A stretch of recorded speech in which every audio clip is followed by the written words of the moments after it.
Sejarah Kerajaan Mataram Kuno.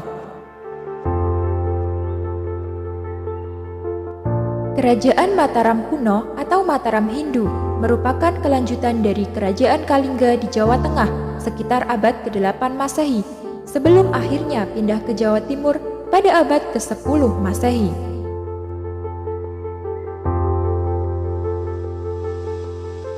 Berdasarkan prasasti Canggal, disebutkan bahwa Kerajaan Mataram kuno telah berdiri dan berkembang sekitar abad ke-7 Masehi, dengan raja pertamanya adalah Raja Sanjaya.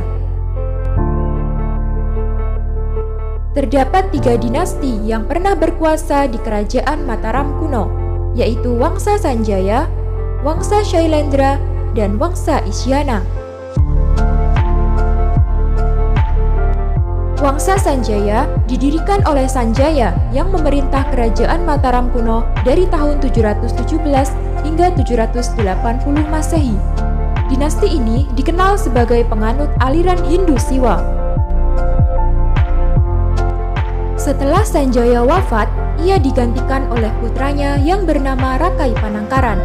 Pada masa pemerintahannya ini, ia mendukung berkembangnya agama Buddha.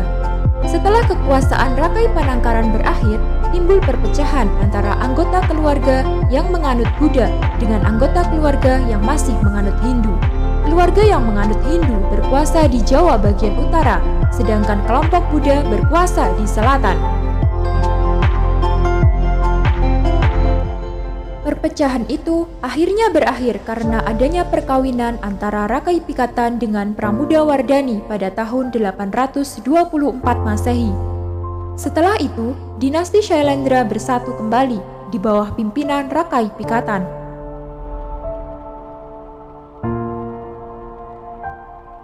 Setelah Samaratungga, yaitu ayah Pramudawardhani meninggal, putranya bersama Dewi Tara yang bernama Balaputra Dewa menentang Rakai Pikatan.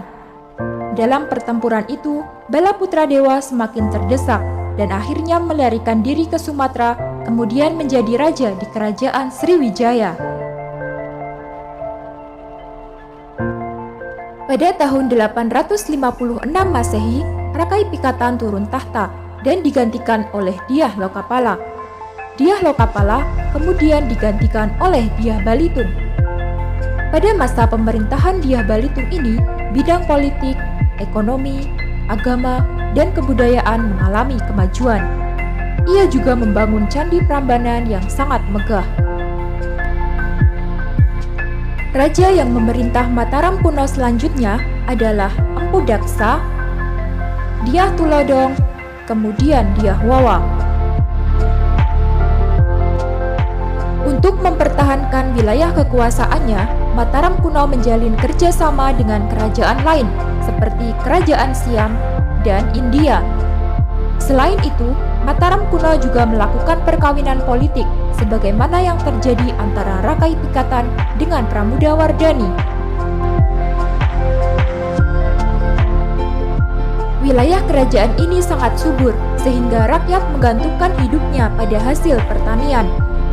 Usaha untuk meningkatkan hasil pertanian telah dilakukan sejak masa pemerintahan Rakai Kayuwangi.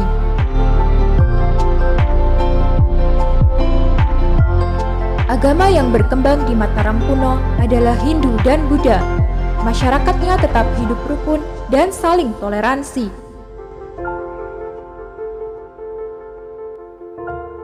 Kebudayaan pada masa Kerajaan Mataram kuno cukup berkembang. Hal ini dibuktikan dengan banyaknya peninggalan candi dan prasasti. Di antaranya yang terkenal adalah Candi Prambanan dan Candi Borobudur.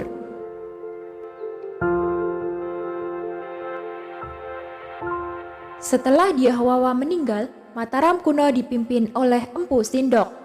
Pada masa pemerintahannya ini, ia memindahkan kerajaan ke Jawa Timur karena meletusnya Gunung Merapi. Runtuhnya Kerajaan Mataram kuno disebabkan karena serangan dari Kerajaan Sriwijaya pada awal abad ke-11 Masehi.